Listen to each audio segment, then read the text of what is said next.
it's Big Church Sunday, so we have the kids in here with us. So I'm going to need some help. Hope I don't echo.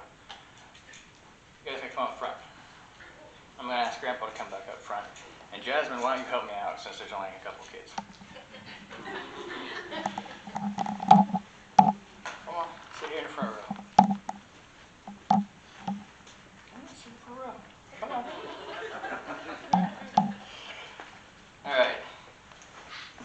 Do we know the story of Jesus feeding 5,000? What happened?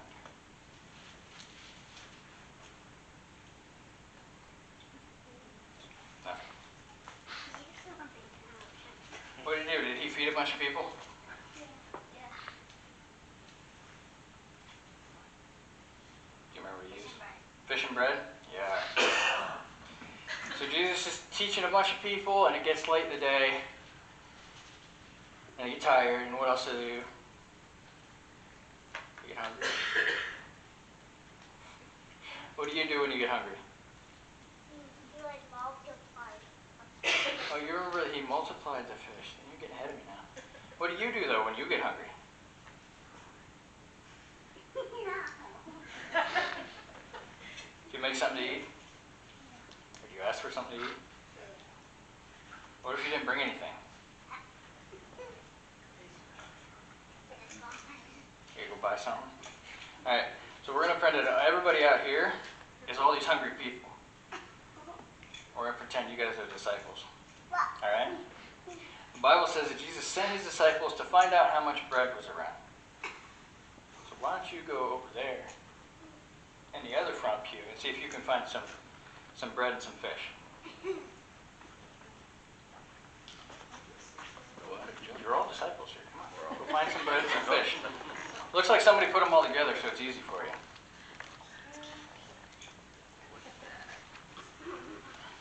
You got it all?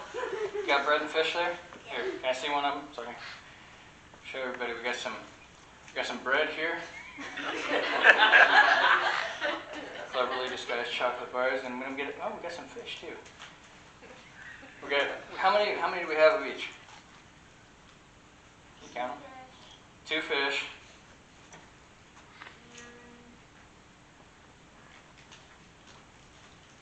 5 bread. All right.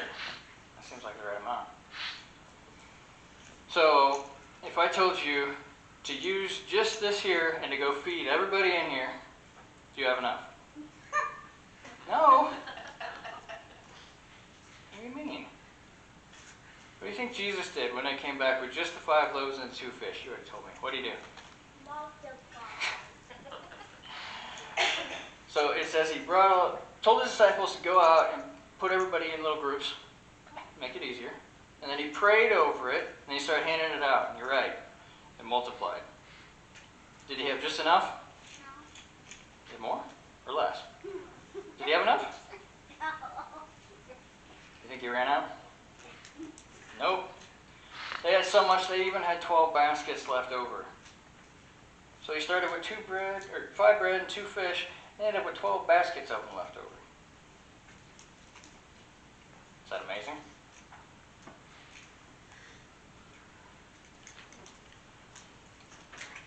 This is teaching us that no matter how small we think we are, or how insignificant what we have to offer is, sit up here. I was hoping it wouldn't just be my kids. That's why I brought 2 more. But just like he used a small amount of fish and bread to feed people, he can take what we offer and make us. Why are they chocolate bars? Because did you really want to eat a fish?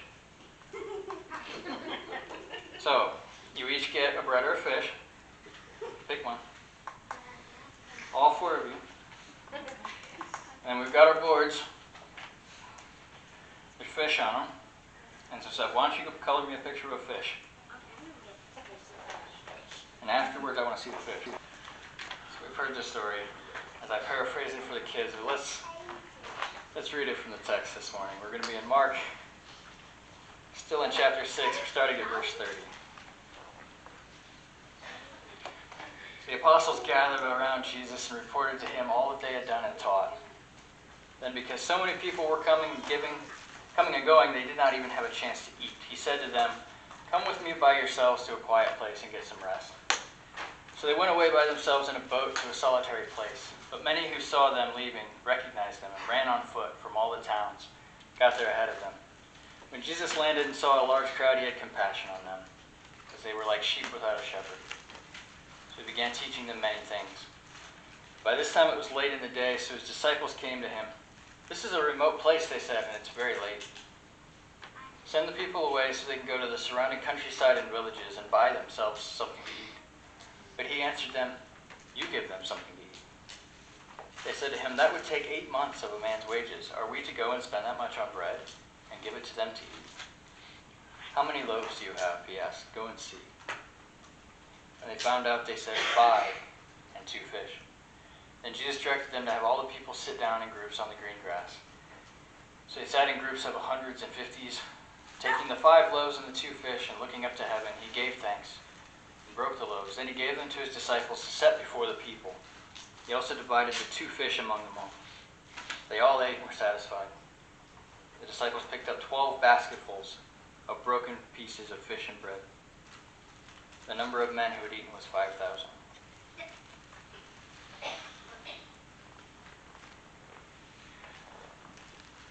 This is no doubt a familiar passage to a lot of us. In fact, this is the only miracle I could find that was recorded in all 4 Gospels.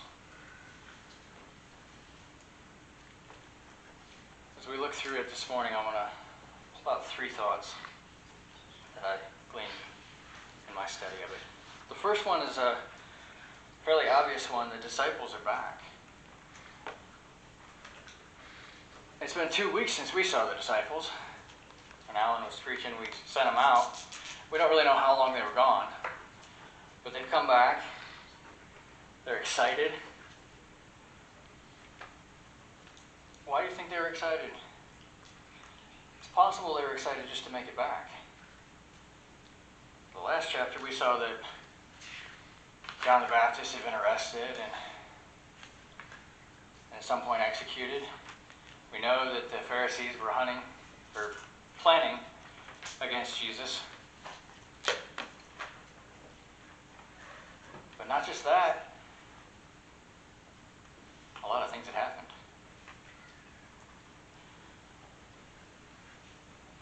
The apostles gathered around Jesus in verse 30 and reported to him all that they had done and taught. This reminds me of when the kids come home after they've been gone and I haven't. It's been a long day that I don't know anything about, and they decided that I'm going to hear everything at once. So they gather around, overlapping stories, trying to tell me what's been going on. And I know that when they do that to me, I'm thrilled to hear what's going on. I love to know what's going on in their lives. Things that I may not have been able to see firsthand. And as they tell me things that they've done, as they've learned how they've used the things we've talked about sometimes. Proud. Of course, he didn't have as much issue keeping track of things as I do. But just the disciples have come back and they're excited. They've been able to preach and teach probably for the first time. They've been taught by Jesus for how long now? And now they get to go out and actually put it into practice. And they were able to do some miracles, some healings. And people listen to them. So disciples are back. Second thing we notice is, again, the crowd is nuts. Constantly see the crowds around Jesus, but they are more intense every time. The disciples don't even have time to eat. They don't have time for Jesus to eat. And Jesus recognizes this and he pulls them away. He says, "Come with me by yourselves to a quiet place and get some rest." After all that work, disciples needed a little bit of time to recover, to rest. They were human.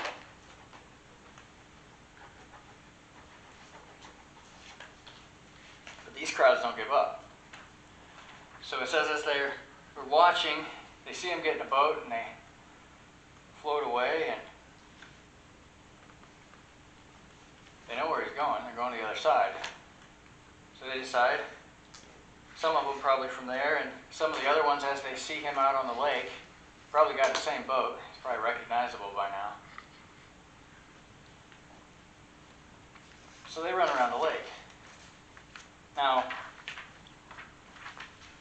some of the commentaries I read said it could be up to 20 miles from this point to the other side. Some of them thought it might only be 10. But even if it was only 10, Kim, how long is it going to take you to run 10 miles? I'm all done. Google says it should only take you about 2 miles, or 2 hours. Too much is right.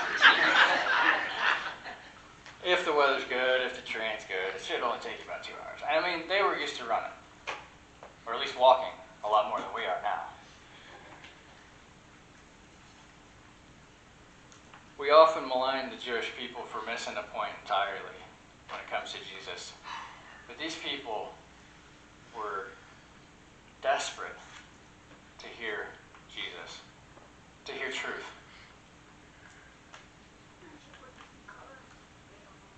The third thing I noticed is something that should be a warning to us. That even the disciples had just been out preaching and teaching on their own. They'd been doing some miracles. And yet how quick were they to fall back to the way they responded before? How quick they were to send the people away. These people had run around a lake, they hadn't brought their food, they hadn't brought anything, it appears.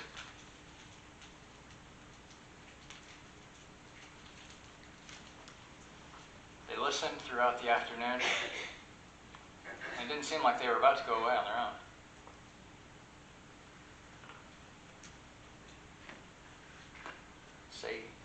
Send them away so they can find something to eat. But what does Jesus respond with? Verse 37, he answered, "You give them something to eat." Now in this instance, the disciples' response makes sense. How are we supposed to do that? We're in the middle of nowhere, a remote place. It's already late. It would take 8 months of wages just to buy enough bread for everybody to eat something. I imagine Judas clutching tight to the money bag, afraid that the Lord's going to empty it all just to feed these people.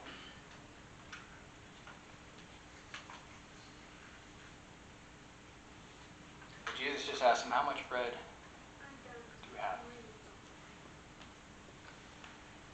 So they look around, they find the 5 loaves and even 2 fish. And humanly, they had to be a bit excited. Because logically, this is an insignificant amount for this many people. There's no way that this is gonna feed everybody, and so Jesus is gonna have to send them away now. After all they'd just done, it seems like they already forgot who they were dealing with.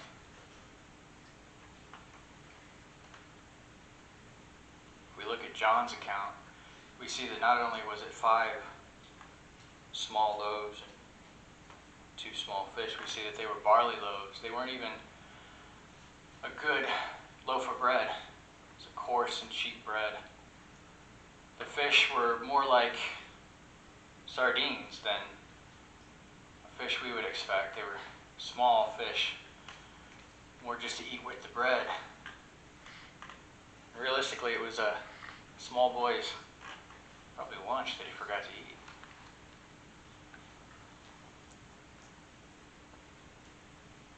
There just wasn't enough here to make a significant difference to the crowd. And yet Jesus tells them to organize the people into small groups. 50s, 100s. He prays over the food. He starts dividing it out to the disciples to hand out. I don't think it took them long to figure out what was going on. Because how long would it take you to break up 5 loaves of bread and 2 small fish. No time at all.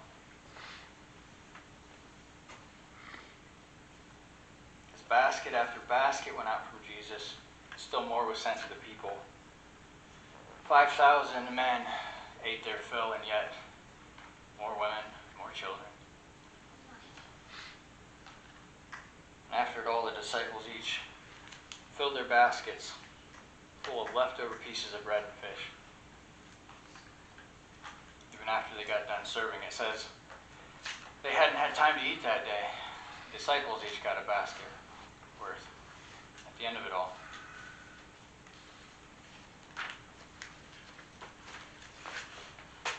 As I was looking through it, and as I was reading some things, the story started to remind me of something else. The story started to remind me a little bit more of the church today. If you look at the disciples, they come back from following the order of Jesus and they go off a little bit on their own. They don't have a whole lot according to the world. Not a lot of money. They don't have a whole lot to offer their world, supposedly. Their situations cloud the concern that they are supposed to have for those who are desperate to hear the words of Jesus.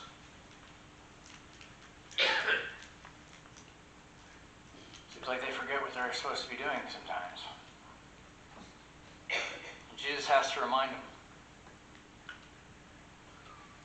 You give them something to eat. How many times do we need reminded of that? Why have we been saved? It's simply to show up on a Sunday morning and sing some songs to God and about God. To enjoy fellowship with those that we like to see. We think of as family. No, he says, give them something to eat. He says, this world is hungry for me.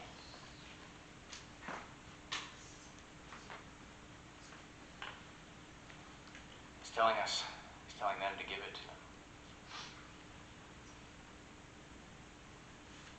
Jesus doesn't expect these disciples to make the miracle.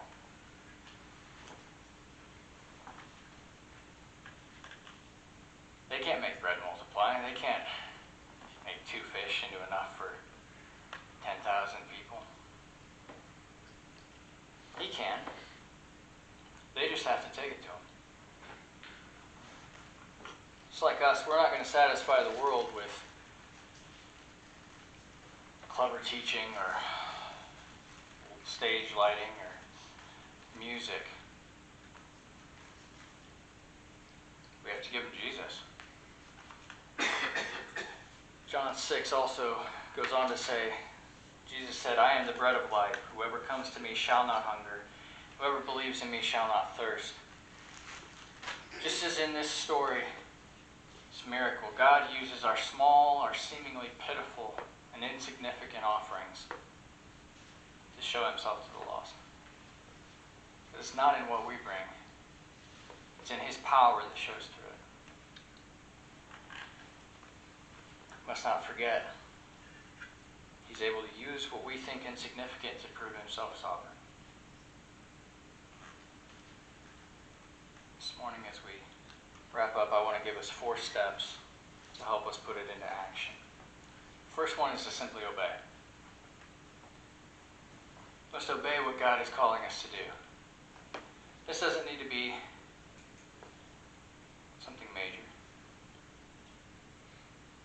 We don't all have to sign up with Wes and Bree and go to Uganda.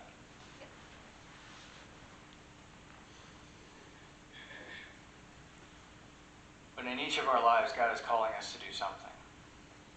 We're to make a change. Whatever he asks us, we need to do. The second is to order. To make preparation for the miracle. There's often preparation that comes in things that God asks for us. The movie Facing the Giants tells a story that I've latched onto over the years. This old man tells the coach this story. He says, I heard a story of two farmers praying to God for rain to come. Both men prayed, but only one prepared the land. Who do you think trusted God to send the rain? You must often prepare for the blessing before it arrives. The third thing is go. To take the gospel and feed the people. Again, we don't have to go to Uganda to do that. If that's your calling, you follow it. Instead, I want to remind us that the gospel message should be integrated into our everyday lives. Every day we come in contact with people who are hungry. They're desperate. We have the only thing that will satisfy. Jesus. Fourth thing this morning is to trust.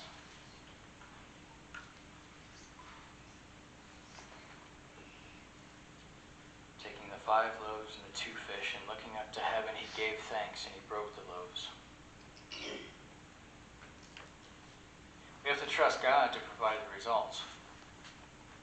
We're not going to be making any miracles happen.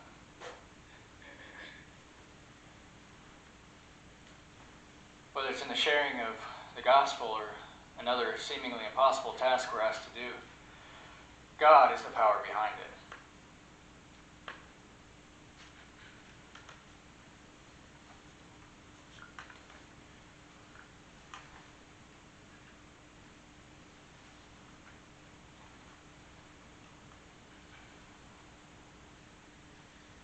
The last thing we sang this morning was the words, when the race is complete, still my lips shall repeat, yet not I, but Christ, but through Christ in me.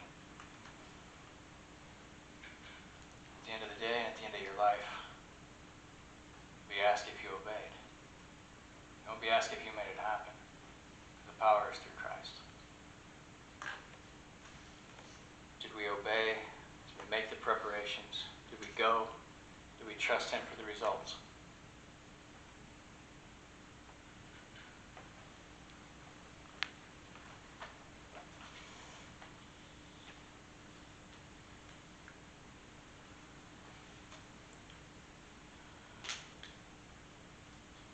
We're also going to be taking communion this morning.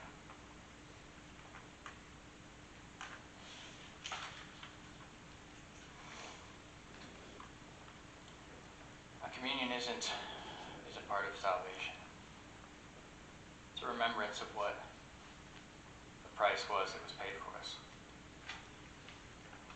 Here at Harrison Center, we do practice an open communion, meaning if you have a relationship with Jesus Christ, you're more than welcome to be with us.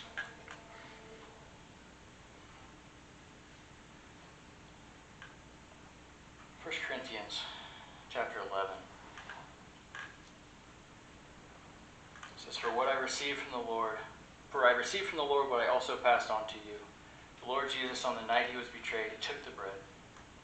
When he had given it thanks, he broke it and said, This is my body, which is for you. Do this in remembrance of me. In the same way, after supper, he took the cup, saying, This cup is the new covenant in my blood. Do this whenever you drink it in remembrance of me. For whenever you eat this bread and drink this cup, you proclaim the Lord's death until he comes. Therefore, whoever eats the bread or drinks the cup of the Lord in an unworthy manner will be guilty of sinning against the body and the blood of the Lord. A man ought to examine himself before he eats of the bread and drinks of the cup. For anyone who eats and drinks without recognizing the body of the Lord eats and drinks judgment on himself. Let's bow our heads for a moment as I encourage you to take some time to examine your hearts.